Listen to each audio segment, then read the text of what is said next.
इससे ही amazing videos को देखने के लिए सब्सक्राइब करें हमारे चैनल को।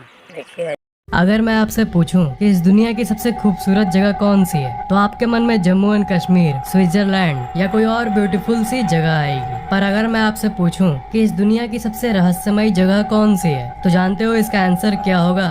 इसका उत्तर है इजिप्ट। आज से करीब 4000 साल पहले इजिप्शियन लोग इजिप्ट में राज करते थे। ये लोग अपने समय में बहुत ही सुंदर कलाकृतियों का निर्माण किए थे, पर इन कलाकृतियों के साथ साथ ये कई रहस्यों को भी पीछे छोड़ गए। एलियंस का होना, पिरामिड का आसमान के तारों से अलाइनमेंट, पिरामिड के अंदर एक नेचुरल एसी होना जो कि टेम्परेचर को 20 डिग्री रखती है, ये सब ऐसी चीजें हैं जो आज भी वैज्ञानिकों को चैन की नींद नहीं सोने देती। सबसे बड़ा रहस्य ये है कि ये लोग ऐसी स्ट्रक्चर्स को कैसे बिल्ड कर लिए, और ऐसी स्ट्रक्चर्स मतलब यहाँ सिर्फ पिरामिड ही नहीं बल्कि और भी बहुत सारे अनबिलीवेबल स्ट्रक्चर्स के बारे में भी बात हो रही है। क्या इन स्ट्रक्चर्स को अकेले ही इन लोगों ने बनाया है, या फिर पिरामिड्स? इजिप्ट के पिरामिड्स ये मास्टरपीस है और ये दुनिया की सबसे फेमस जगहों में से एक है। पिरामिड को बहुत सालों से स्टडी किया जा रहा है, हर टेक्नोलॉजी से इसे समझने की कोशिश की जा रही है, पर आज तक इसकी मिस्ट्री किसी ने सॉल्व नहीं कर पाया।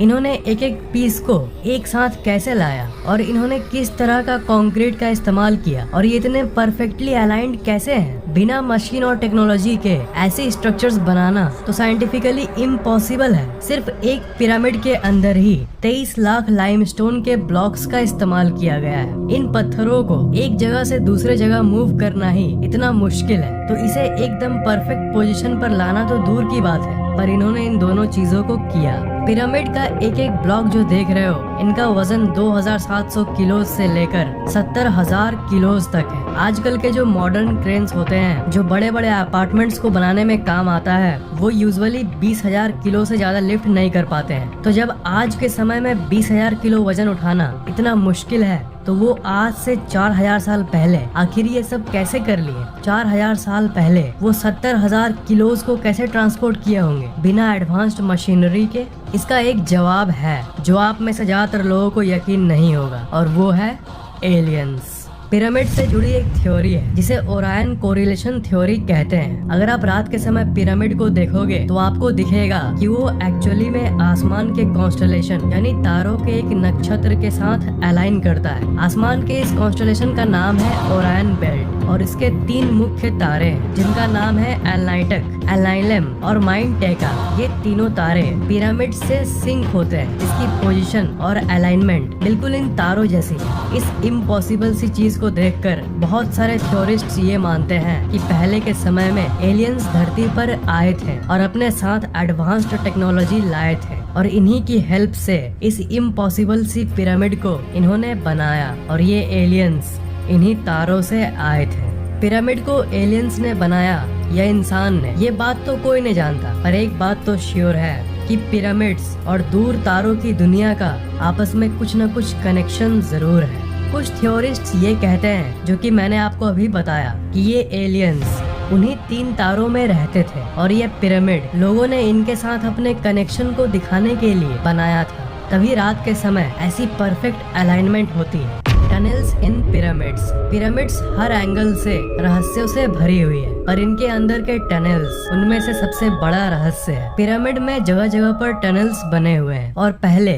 लोग कॉमन सेंस का यूज करके ये सोचते थे कि ये वेंटिलेशन के लिए बनाया गया होगा ताकि अंदर हवा घुस सके, पर इस बात को डिसमिस कर दिया गया, गलत साबित कर दिया गया जब एक रोबोट इसके अंदर भेजा गया। रोबोट्स ने कैमरा से ये देखा कि ये तो असल में बंद है, और हर टनल के अंत में एक बंद दरवाजा जैसा कुछ बना हुआ है। तो ये आखिर वेंटिलेशन के लिए कैसे बन सकता है? पिरामिड के अगर सारे चैम्बर्स की बात करें तो इसके अंदर टोटल 3 डिस्कवर्ड चैम्बर्स हैं। ये जो आप देख रहे हो, ये है बेस चैम्बर, और ये है क्वींस चैम्बर, और सबसे ऊपर है किंग्स चैम्बर। अगर आप ऊपर वाले इस रास्ते से एंटर करोगे तब आप अंदर ही अंदर इन तीनों को एक्सप्लोर कर सकोगे, और अगर नीचे राइट वाले इस पार्ट से एंटर करोगे तब भी आप तीनों को एक्सेस कर पाओगे। पर फैक्ट ये है कि आज तक इन्हें कोई ठीक से एक्सप्लोर नहीं कर पाया। ध्यान दीजिएगा, मैंने कहा डिस्कवर्ड चैम्बर्स, मतलब इसके अंदर और कितने चेम्बर्स होंगे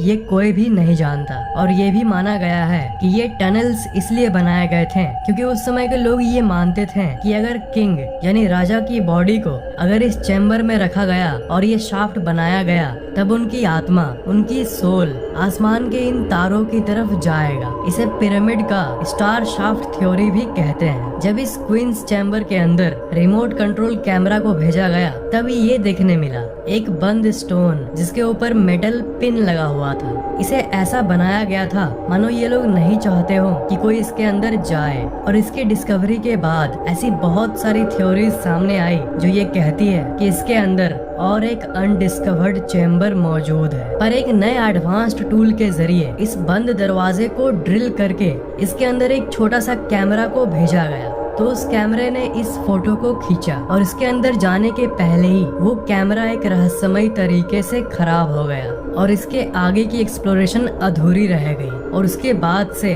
वहाँ की गवर्नमेंट फिर कभी किसी को अलाउ नहीं की इस पिरामिड को एक्सप्लोर करने के लिए। पर पॉसिबिलिटी अभी भी है कि इसके अंदर और भी ऐसे कई टनल्स हैं जो अभी तक डिस्कवर नहीं किए गए। वो पिरामिड्स क्यों बनाए गए कोई एक्सप्लेनेशन न होने के चलते आज तक तो यही माना गया है कि ये पिरामिड्स उस समय के राजा और रानियों के कब्र के पर्पस के लिए बनाया गया था।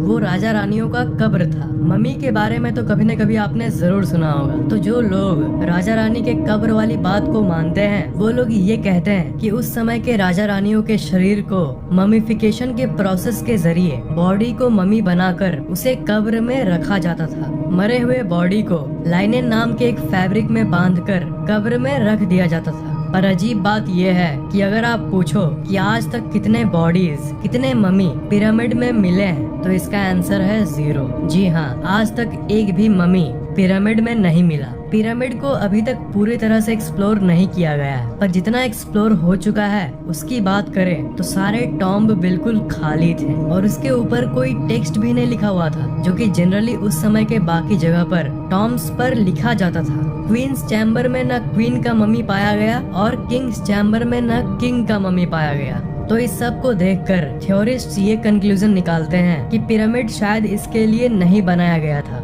मे भी ये किसी और कारण के लिए बनाया गया होगा। और इसी सब के चलते ज्यादातर विचारक ये मानते हैं कि ये किसी एलियन के वजह और उनके पर्पस के लिए बनाया गया था और शायद ये एक तरह का पावर प्लांट था। पिरामिड इतने परफेक्ट कैसे हैं? क्या आपको पता है कि इस पूरी दुनिया की मैप को अगर आप लो और अगर सेंटर का पता लगाओ तो सेंटर कौन सा होगा? अमेजिंगली इस पूरी धरती का जियोग्राफिकल सेंटर वही जगह है जहाँ पर ये पिरामिड्स हैं। हाँ श्योर, ये कंप्लीट कोइंसिडेंस यानी इत्तेफाक भी हो सकता है, पर ये मत भूलिए कि ये पिरामिड्स उस समय बनाए गए थे जब इंसानों को धरती के बारे में कुछ नहीं पता था। उस समय तो ये भी डिस्कवरी नहीं हुई थी कि धरती गोल है। जैसा कि आपको पता ही होगा, पहले के लोग ये मानते थे कि अर्थ फ्लैट है। तब उस समय ये लोग आखिर अर्थ के सेंटर को कैसे ढूंढ लिए? और एक चौंका देने वाली बात ये है कि इस पिरामिड का एक पार्ट एकदम नॉर्थ पोल के अलाइनमेंट में है। अगर इसके सेंटर से एक एरो निकाले तो वो सीधा नॉर्थ पोल पर जाके मिलेगी। बस कुछ किलोमीटर का सिर्फ थोड़ा सा ही फर्क है। पर आपको ये जान के हैरानी होगी कि आज से 4000 साल पहले लैंड मास जो था उसकी पोजीशन एक्चुअली थोड़ी सी चेंज हो गई है और टेक्टोनिक प्लेट्स हिल गए हैं। इसलिए जो थोड़ी सी फर्क है वो भी सालों के धरती की स्ट्रक्चर बदलने के चलते हुई है, जो कि नेचुरली होते रहती है। नहीं तो उस समय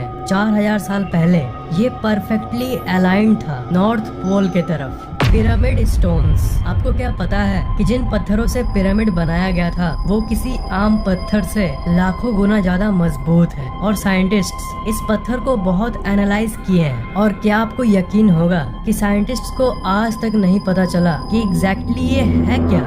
ये लाइमस्टोन की तरह है, पर लाइमस्टोन है नहीं। साइंटिस्ट्स ऐसे पत्थर धरती पर और कहीं भी नहीं पाए। पिरामिड कंस्ट्रक्शन टेक्नोलॉजी, पिरामिड की कंस्ट्रक्शन की और सबसे अजीब बात ये है कि इन्हें बनाते समय ball and socket construction type का इस्तेमाल किया गया था। बॉल एंड सॉकेट एक ऐसा मेथड है जो कि हीट एक्सपेंशन झेल सकता है, यानी गर्मी के चलते जब पत्थर थोड़ा बड़ा हो जाता है उसे भी ये झेल लेता है। और ये ball and socket construction type actually में अर्थक्वेक यानी भूकंप को भी झेल सकता है। सोचिए, शॉक प्रूफ टेक्नोलॉजी, वो भी 4000 साल पहले। Natural air conditioner inside pyramid. Egyptian desert जो है, जो कि पिरामिड के करीब है, वो बहुत ही ज्यादा गर्म इलाका है और गर्म हवाएं वहाँ चलती रहती है। पर इन सब के बावजूद भी उस समय पिरामिड को ऐसे बनाया गया था, एक ऐसे रहस्यमय तरीके से बनाया गया था कि चाहे बाहर की टेम्परेचर कितनी भी हो, पिरामिड के अंदर की टेम्परेचर कॉन्स्टेंटली 20 डिग्री सेल्सियस रहती है, जो कि धरती के सबसे comfortable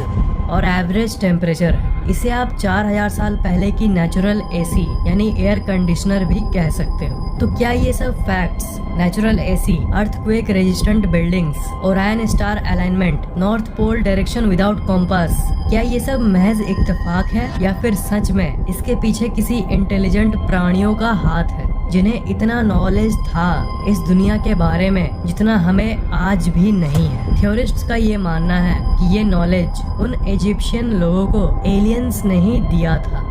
alien drawings in Egypt. Egypt में जितने भी घूमने वाली जगहें हैं उन सब में आपको ऐसे ऐसे ड्राइंग्स मिलेंगे। इस ड्राइंग के अंदर आपको कुछ दिख रहा है? जी हाँ, ऐसा लग रहा है कि ये कोई एरोप्लेन का ड्राइंग है। और कई जगहों पर तो लिटरली ऐसे ऐसे कार्विंग्स बने हुए हैं जिसमें आपको ऐसे क्रीचर्स देखने को मिलते हैं जिनकी बड़ी आंखें हैं, बड़े सर हैं और हाइट छोटी है, बिल्कुल एक मॉडर्न एलियन डिपिक्शन की तरह। इस कार्विंग को देखो, इसे देखकर आपको किसी की याद आती है? ये एक्चुअली एक मॉडर्न एलियन स्पेसशिप की डिपिक्शन है। इसलिए कुछ लोग ये भी मानते हैं कि इन पिरामिड्स को सोलली अकेले ही एलियंस ने ही बनाया था और इसमें इंसान का कोई हाथ नहीं था। ये थ्योरी कितनी सच है इसका अंदाजा तो एक्यूरेटली कोई नहीं लगा सकता।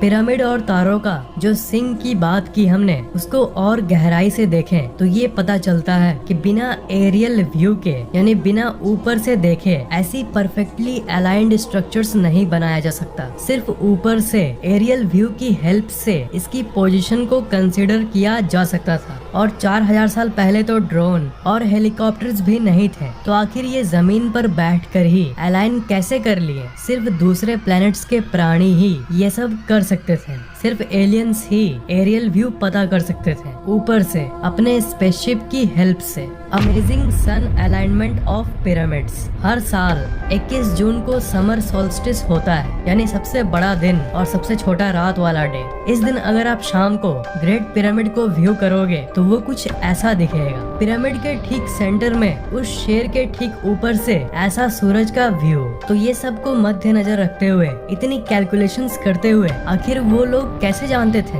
एक चीज इत्तेफाक हो सकता है, पर ये स्ट्रक्चर्स इतनी सारे इत्तेफाक अपने अंदर रखती है कि इसे हम इत्तेफाक नहीं कह सकते। ये श्योरली बनी बनाई योजना थी। तो इसलिए ज्यादातर थ्योरीज ये कहती है कि उस समय दूसरे दुनिया के एलियंस ही इतने कॉम्प्लेक्स कैलकुलेशंस कर सकते थे। उनके पास ऐसी नॉलेज और ऐसी टूल्स थी जो आज के आधुनिक साइंस के पास भी नहीं है। Dendera light. इजिप्ट में एक डेंडेरा नाम की जगह है। वहाँ पर एक टेम्पल यानी मंदिर है जिसका नाम है डेंडेरा लाइट कॉम्प्लेक्स। इजिप्ट में रहने वाले लोगों ने इस टेम्पल को अपने एक भगवान के लिए बनाया था जिनका नाम था हैथोर। और ये मंदिर इजिप्ट के सबसे रहस्यमय मंदिरों में से एक है। इस मंदिर के मैप को देखो, यहाँ पर आप एंट्रेंस को देख सकते हो। तो इस मंदिर का आधा पार्ट पहले सैंड से ढका हुआ था, पर 1850 के आसपास इस कॉम्प्लेक्स को पूरी तरह से साफ कर दिया गया और उसके अंदर से बहुत सारे दफन हुए राज सामने आए। जब उस एंशिएंट रूम को पूरी तरह से क्लीन कर दिया गया तब साइंटिस्ट्स को ये देखने मिला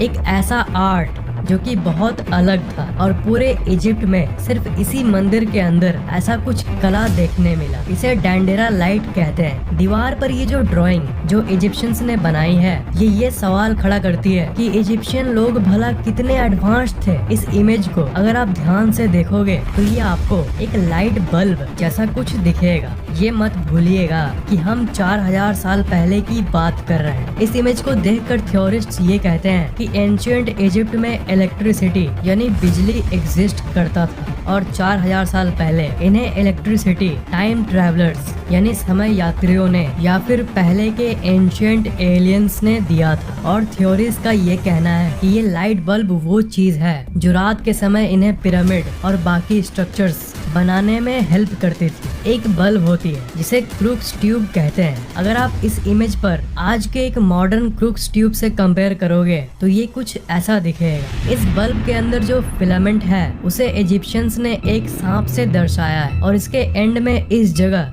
एक लोटस फूल बना हुआ है जो कि एक मॉडर्न सॉकेट को दर्शाता है जो कि असली बल्ब में होता है। और नीचे एक वायर तार आ रही है जो कि एक बॉक्स में लगी हुई है जहाँ से बिजली आ रही है। और ये जो इंसान है ये एक डेंजरस सा टूल लिया हुआ है जो कि ये दर्शाता है कि ये बल्ब आपके लिए जानलेवा हो सकता है अगर आप इसे सही से इस्तेमाल ना करो। सही से इस्तेमाल नहीं किया गया तो आपको करंट मार सकता है, आपको शॉक लग सकती है। स्विट्जरलैंड में एक मिस्ट्री पार्क है, वहाँ पर बिल्कुल इसी चीज का एक मॉडल रखा गया है। तो इस फोटो से आप अंदाजा लगा सकते हो कि उस समय की लाइट बल्ब वाली बात अगर सही है तो वो कैसी दिखती होगी। 4000 साल पहले लाइट बल्ब, टेक्नोलॉजी और electricity, it's really shocking. The great sphinx pyramid के बारे में आपने स्कूल में जरूर पढ़ा होगा या उसकी फोटो को एक न एक बार जरूर देखा होगा। तब ज्यादातर पिरामिड के पिक्चर्स में आप इसको जरूर देखते होंगे। इसे द ग्रेट स्फिनिक्स कहते हैं। ये एक ऐसा स्ट्रक्चर है जिसका चेहरा तो इंसान का है पर शरीर इंसान का नहीं है। इसी तरह का एलियन म्यूटेंट क्रिएचर जैसा। ये सिर्फ पिरामिड रीजन का ही नहीं बल्कि पूरे इजिप्ट का सबसे रहस्यमय स्ट्रक्चर है। इतने मॉडर्न रिसर्च के बाद भी आज तक कोई नहीं जानता कि ये एग्जैक्टली किस लिए बनाया गया था। ये इतिहास की सबसे बड़ी स्टैचूज में से एक है। अगर इसकी लंबाई की बात करें तो ये 73.5 मीटर लंबा है और इसकी ऊपर की हाइट है 20 मीटर। और आपको यकीन नहीं होगा कि ये पार्ट पार्ट करके नहीं बनाया गया। ये एक ही बड़े लाइमस्टोन के पीस को लेकर उसे इस शेप में डाला गया है, इसलिए इसे दुनिया की सबसे लार्जेस्ट सिंगल स्टोन स्टैचूज के लिस्ट में रखा गया है। हजारों सालों से ये स्टैचू सैंड के नीचे ढका हुआ था पर साल 1900 के बाद इसके ऊपर की सैंड को हटा दिया गया और तब इस दुनिया के सामने पहली बार इसकी पूरी स्ट्रक्चर सामने आई। थ्योरिस्ट्स का ये मानना है कि ये एक सुंदर सा स्टैचू हुआ करता था पर हजारों सालों के अंदर इसमें बहुत चेंजेस यानी बदलाव आ गए हैं। थ्योरीज के हिसाब से आज से 4000 साल पहले ये कुछ ऐसा दिखता होगा। ये ऊपर से जितना रहस्यमय है वो तो कुछ भी नहीं है। असल मिस्ट्री तो इसके नीचे अंडरग्राउंड में है। शुरू में ग्राउंड रेडार से ये पता चला कि इसके अंदर 2 कैविटीज हैं यानी 2 खाली जगह हैं। ये बिल्कुल आजकल की मॉडर्न शहर की अंडरग्राउंड सिस्टम जैसा है। साल 1995 में जो वर्कर इस चीज को रेनोवेट कर रहे थे उन्होंने एक्सीडेंटली बहुत सारे टनल्स को डिस्कवर किया। उनमें से 2 टनल्स सीधा इस स्टैचू के नीचे जा रही थी। ये सब डिस्कवरी हमें ये बताता है कि इसके नीचे एक पूरी की पूरी दुनिया छिपी हुई है जो कि आज तक अनदेखा है। आज भी पिरामिड्स को एक्सप्लोर करना बाकी है और कोई भी फर्दर रिसर्च जैसे ही होगी पिरामिड्स के ऊपर कोई ममी मिलेगा या फिर कोई और रहस्यमय टनल मिलेगा, उसकी अपडेट मैं आपको न्यू वीडियो में जरूर दूंगा। आपको ये वीडियो कैसा लगा नीचे कमेंट जरूर करना।